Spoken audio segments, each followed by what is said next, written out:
Assalamualaikum warahmatullahi wabarakatuh. Materi yang akan saya bahas pada kesempatan ini yaitu mengenal lebih jauh browser Chrome dan mengoptimalisasi fungsi Google Search. Marilah kita mulai pembahasan tersebut.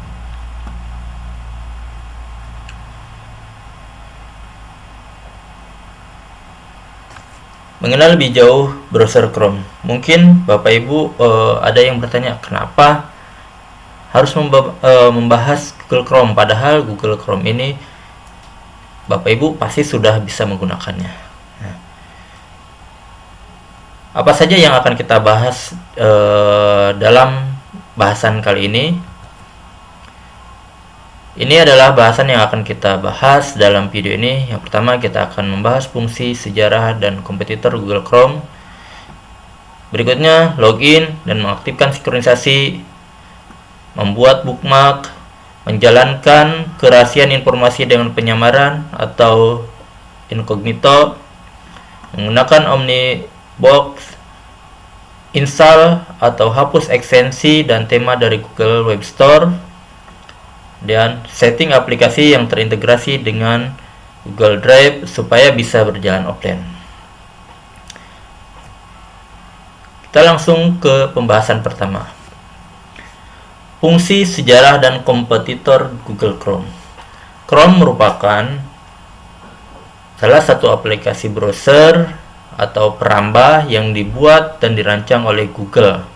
Pertama kali dirilis terbuka secara publik pada tanggal 2 September 2008 dalam versi beta. Kurang lebih 4 bulan berikutnya, tepatnya pada tanggal 11 Desember 2008, versi stabil dirilis ke publik. Dari sekian banyak fitur keunggulan, beberapa diantaranya diklaim Google Chrome ini memiliki tingkat keamanan yang cukup handal. Itu dibuktikan dari update yang terus dilakukan secara kontinu oleh Google. Dan kecepatan. Nah, untuk kecepatan ini bersifat masih debatable. Artinya ada beberapa aplikasi atau web yang cepat dibuka dengan menggunakan Chrome. Ada juga yang disarankan membuka aplikasi lainnya seperti Mozilla Firefox. Kemudian adanya fitur bookmark, yaitu membuat buku tanda. Buku tanda apa? Yaitu buku tanda dari alamat yang pernah kita jelajahi, alamat situs yang pernah kita jelajahi disimpan dalam sebuah buku tanda. Kemudian stabilitas. Nah, salah satu fitur kelebihan Google Chrome itu adanya stabilitas, artinya ketika kita bekerja di beberapa tab sekaligus, misalkan kita buka situs lainnya. Nah, misalkan ketika kita membuat salah satu tab, salah satu situs, pada tab tersebut terjadi masalah, misalkan hang atau apapun, pada tab yang lain itu akan tetap berjalan stabil.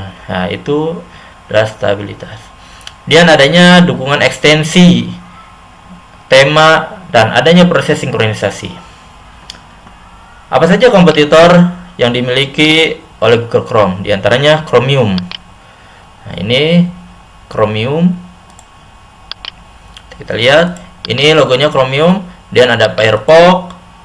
Kemudian ini yang dikeluarkan oleh Mozilla. Kemudian ada Opera. Kemudian ada Internet Explorer. Kemudian Edge, Safari, Netscape Navigator, UC, Diantar. Dua aplikasi browser ini merupakan dikeluarkan oleh perusahaan besar software yaitu Microsoft. Kalau IE ini merupakan software legendaris Internet Explorer. Dan login dan mengaktifkan sinkronisasi. Untuk mengaktifkan sinkronisasi, kita memerlukan akun Google atau email. Akun Gmail, apakah hanya akun Gmail yang bisa kita gunakan untuk login ke sinkronisasi Google Chrome ini? Ternyata tidak hanya Gmail, tapi semua jenis akun yang terafiliasi dengan Google, dengan Gmail, itu bisa. Contohnya seperti Google email sekolah yang sudah terdaftar sebagai pengguna G Suite, itu juga bisa digunakan untuk melakukan sinkronisasi pada Google Chrome. Bahkan banyak terdapat kelebihan apabila kita menggunakan akun Google yang didapat dari sekolah kita. Salah satunya nanti kita bisa melakukan pengaturan secara tersentral dari akun admin. Caranya yaitu dengan mudah. Caranya pada bagian kanan atas ada klik bagian profil, kemudian itu ada muncul klik tambahkan akun, add atau tambahkan. Kemudian ketika klik tambahkan, kita akan dibawa ke wizard untuk menuntun masuk ke dalam akun Google. Jika ingin mensinkronkan info di seluruh perangkat, kita aktifkan sinkronisasi, atau kalau dalam bahasa Inggris tertulis turn on sync. Kalau tandanya akun kita sudah tersinkron, maka pada bagian gambar profil ini, di sini gambar panah lingkarannya ini sudah berwarna hijau. Dan apa saja yang disinkronkan di dalam akun Google Chrome, yaitu history, bookmark, password, data isian form, cookie, itulah yang nanti akan disinkronkan, fungsi sinkronisasi. Kemudian bookmark. Apa itu bookmark? Bookmark yaitu buku tanda, marking tanda. Seperti apa sih bookmark? Nah, kalau kita lihat, nah di sini mana bookmark? Jadi bookmark inilah yang disebut dengan bookmark. Nah, ini contohnya saya sudah ada beberapa bookmark, contoh Google Map, YouTube, Gmail, sini Google. Ini sengaja saya buat untuk mempermudah. Nah, di sini kalau Bapak Ibu menggunakan akun email dengan domain madrasah.id yang diberikan dari EduTech, Bapak Ibu pasti akan menemukan satu folder bookmark namanya EduTech Madrasah. Walaupun Bapak Ibu merasa belum pernah membuat bookmark tersebut, tapi kenapa ini ada? Nah, bookmark ini dibuat secara otomatis oleh admin EduTech Madrasah, sehingga ketika Bapak Ibu ingin mengakses situs-situs yang dikelola EduTech Madrasah, baik itu belajar madrasah, anggota madrasah, kegiatan madrasah, kemudian YouTube-nya, ataupun di sini ada nih satu di belakang tidak ada madrasah, tapi ini adalah founder dari EduTech Madrasah, itu Pak Catur Yoga.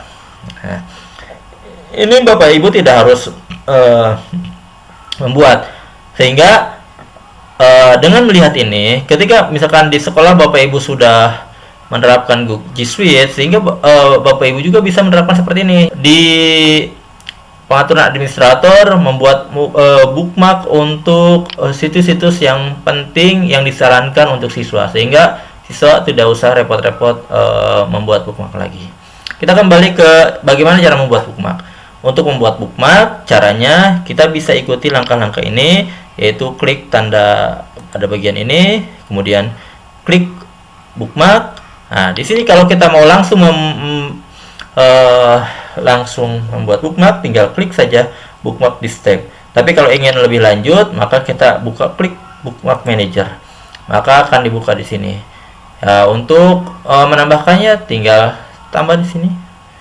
Nah, di sini kalau misalkan bookmark manager kita akan memindahkan, ya tinggal tarik-tarik saja di sini. Untuk video lebih jelas, nanti Bapak Ibu bisa melihat video yang ada yang saya rekaman video webinar 3.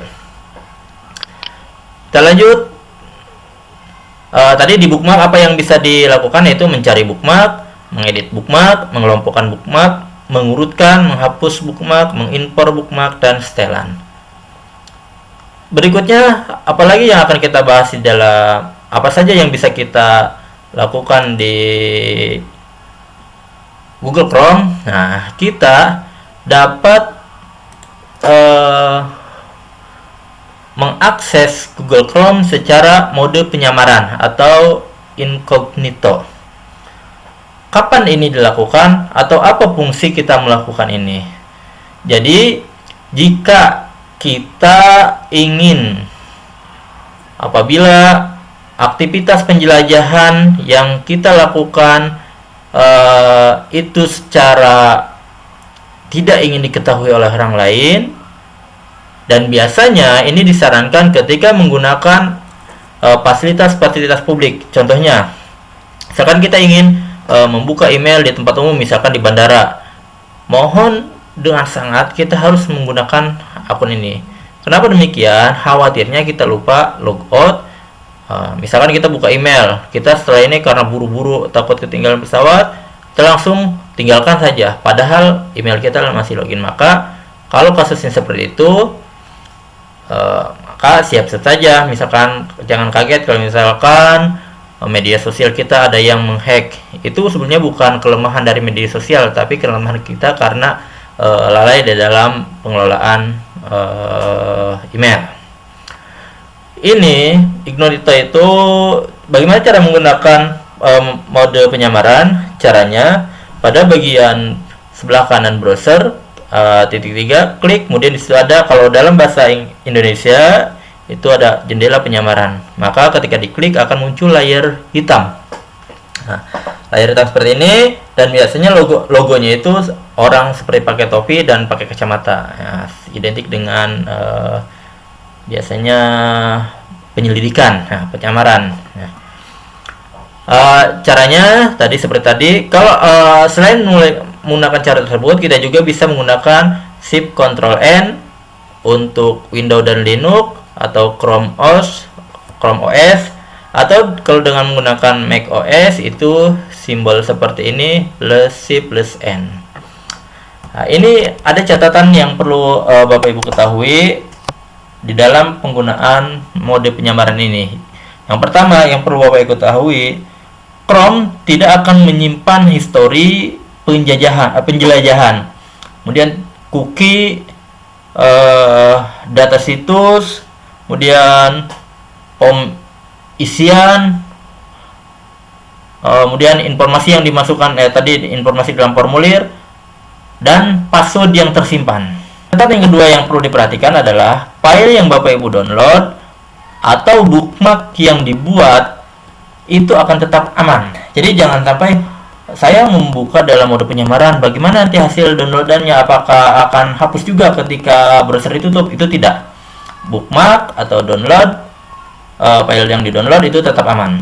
Nah, kemudian yang perlu diperhatikan dalam mode penyamaran yang ketiga yaitu aktivitas Anda tidak akan disembunyikan dari situs yang dibuka, kemudian perusahaan tempat Anda bekerja, sekolah, atau internet service provider atau ISP. Atau berikutnya yaitu kita di dalam Google Chrome ada istilah Omnibox. Nah, Omnibox ini hanya sepintas saja di dalam Chrome. Untuk Omnibox nanti lebih detailnya akan kita bahas dalam materi Google Search. Kemudian pada Google Chrome kita dapat menginstal, menghapus ekstensi dan tema dari Chrome. Nah, apa itu ekstensi? Ekstensi adalah program kecil yang menambahkan fitur baru untuk browser Anda dan mempersonalisasi pengalaman penjelajahan Anda. Contohnya, saya perlihatkan di sini. Biasanya, contoh, misalkan dalam kondisi webinar seperti ini, misalkan Bapak Ibu suka rame, suaranya putus-putus. Nah, seperti itu kan biasanya putus-putus, padahal di tempat lain nggak putus-putus. Nah, sebetulnya secara tidak langsung Bapak atau Ibu tersebut sudah menunjukkan, di tempat saya internetnya kurang bagus. Dari mana kita mengetahui? Jadi begini, kalau misalkan Bapak Ibu ketika putus-putus, jangan dulu jangan menyalahkan orang lain yang berbicara itu putus-putus. Kita cek dulu internet kita. Caranya, nah di sini mungkin Bapak Ibu di browser Bapak Ibu tidak ada seperti ini. Nah, saya ingin mengecek koneksi saya cepat atau tidak. Klik saja di sini. Nah, kalau Bapak Ibu cek di komputer atau di browser Chrome Bapak Ibu, ini tidak ada. Dari mana didapat aplikasi kecil ini? Nah, inilah yang disebut dengan ekstensi. Ekstensi ini kita peroleh dari Chrome Web Store. Dari mana caranya? Yaitu kita dengan cara membuka chrome.google.com/webstore, atau kalau misalkan Bapak Ibu membuka, misalkan kita buka tab baru, di sebelah kiri pojok atas di sini ada show apps. Nah, sebelah kiri ini namanya web store. Contoh tadi kalau misalkan Bapak Ibu ingin ini namanya speed test ya, caranya ketik saja speed test, enter. Nah, di sini ada ini ekstensi, caranya klik saja di sini. Kalau belum pernah diinstal, maka di sini muncul install, klik saja install. Nah, setelah diinstal, maka nanti akan muncul di sini. Untuk mengaturnya kita klik manage extension di sini. Nah, bisa dilihat di sini. Ini adalah extension yang saya pasang, ada speed test. Extension berikutnya kita akan melakukan setting aplikasi yang terintegrasi dengan Google Drive supaya bisa berjalan offline. Nah, ini kelanjutan dari materi yang tadi. Mungkin Bapak Ibu ada yang beranggapan atau mungkin sampai hari ini menganggap bahwa aplikasi ini yaitu Gmail, Google Drive, Google Doc, Spreadsheet, dan Google Slide itu hanya bisa dibuka dalam kondisi komputer kita terhubung ke internet. Nah, benar atau tidak? Silahkan jawab sendiri. Kalau misalkan selama ini anggapan tersebut itu salah, ternyata aplikasi ini bisa dibuka secara offline. Nah,